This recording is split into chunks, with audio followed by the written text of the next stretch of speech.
These two videos, we're going to be looking at some of the negative impacts that inflation can have on our living standards, and there is quite a few negatives that inflation has, so we're going to separate into two videos.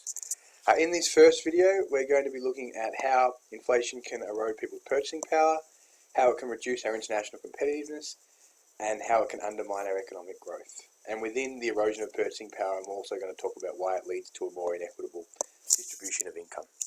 So the first thing is that inflation essentially reduces our purchasing power. It basically means that money has less real value. Or basically, for every dollar that we earn, that's going to be able to buy less goods and services. So any wages, rent, interest, or dividends that we're able to accrue are essentially now going to be able to, we're going to be able to afford less goods and services with that money. So if inflation's at 5%, it means we can essentially buy 5% less goods and services with the same income. Now, generally what will happen is employers will increase your wage in line with inflation, but that's not the case for all workers. Particularly for low-skilled workers and those with minimal bargaining power, their wages don't often go up in line with inflation. They often take a while for their wages to increase. So those on fixed wages, pensioners have very little bargaining power because if they're on the pension, they're essentially getting welfare. And therefore, they can't really bargain to try and increase their pension because they're not really offering anything in terms of employment or their skills to the workforce. So low-skilled workers and pensioners are often the ones that suffer the most. So here's a list of the main losers from inflation, those that suffer the most. Self-funded retirees, whatever money that they've saved may have less purchasing power now. Those in weak unions, so those that can't fight for higher pay and conditions often suffer because they're not able to negotiate increases in their wages. Exporters often suffer because there's less demand for our exports. Ordinary families suffer because high inflation is often associated with higher interest rates, and that means that they have to pay more off their mortgages.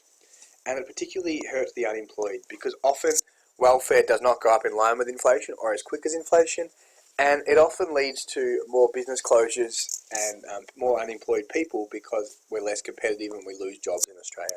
So it can increase the amount of people on welfare. So you can see here the blue line kind of represents what's the average increase in inflation, and the red line represents people's wage or the average fixed wage, and you can see that it takes a while to actually catch up with the blue line. It does, but there are periods there where people's purchasing power is reduced. And that's why low income earners and those with little bargaining power often suffer the most.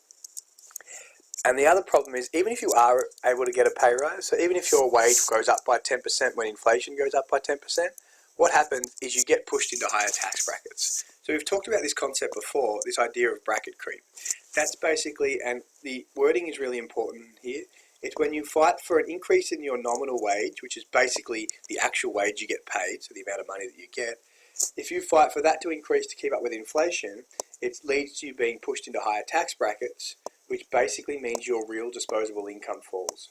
So what that basically means is if inflation increases by 10%, your wage might go from 80 to 88,000. But because you're paying more tax on that 88,000 than you were on the 80,000, you've got a lower real disposable income because you're pushed into higher tax brackets. So even if you are able to increase your wage in line with inflation, you can often be worse off. The government, however, are really happy about bracket keep because they collect more tax, and that's really good. And it's also the reason why they lowered the taxes in this year's budget.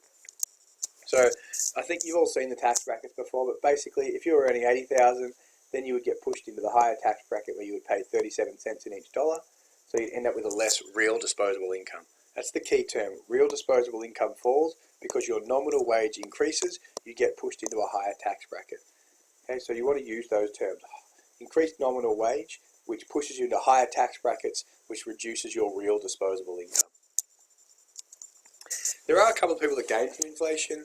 That includes those that are in strong unions or able to fight for pay increases faster than inflation. There are some forms of people that, what we call speculators, that invest in assets that often go up by more than inflation. Gold prices, for example, often go up by more than inflation, so they benefit when there's inflation. And those that are lending money at variable interest rates because they will basically get more interest on their loan. But generally, inflation actually helps borrowers because the amount that they're paying back will be less in real terms. Why else give inflation road? Increased inflation is bad for income inequality because low income earners suffer the most because they have the less bargaining power. Some people will gain from inflation, but most people will lose purchasing power or have lower material living standards because they can afford less goods and services. Their real disposable income goes down. A couple of other reasons why inflation is bad for our economy. So firstly, it reduces our purchasing power and causes bracket creep. That's one reason altogether. The second reason is it reduces our international competitiveness. Exporters and import competing firms, and I always stress to use these are Australian firms that are competing against imports, often lose sales because our prices are too high. Lower profits reduce national income and they cause unemployment because people in export-related industries and import-competing businesses lose their jobs. And then the flow-on effects, like before, lead to less aggregate demand, less investment spending, lower real GDP. It can weaken the exchange rate if we export less, but I wouldn't expect you to talk about this factor here with the exchange rate. But it will lead to a higher trade deficit because we will import more and export less. The only businesses that will benefit are those what we call importers. So if I'm trying to sell imported products within Australia, so for example, if I'm importing, TVs and then trying to sell them in Australia, because my products as the import might be cheaper than what the Australian price is, I will benefit. So if I'm importing products and selling them as opposed and then competing against an Australian business, I would benefit because the Australian businesses' prices have gone up. So importers benefit, but it's bad for exports and import competing businesses. And the last reason, and this is really important, is that inflation undermines economic growth. When inflation is high, business confidence in particular falls because businesses start to feel, well, hang on, if our prices go up, we're going to sell less, and therefore they can lose their competitiveness, and that leads to reduced investment spending. Investment spending will fall for two reasons when inflation is high. The first one is that firms don't think they're going to sell anything or sell less products. So they think their sales will be reduced, therefore they invest less. And secondly, firms invest less because they think interest rates are going to be higher. They feel that interest rates are going to go up because interest rates go up to when inflation goes up to slow the economy down. So businesses will invest less, one, because they don't think they're going to make as many sales, and two, because they think interest rates are going to go up so they don't want to have a loan. And that's the reason why booms which cause inflation are often followed by recessions. Because businesses anticipate inflation, they reduce their investment spending, we increase interest rates, and that all leads to a reduction in investment spending and a reduction in aggregate demand.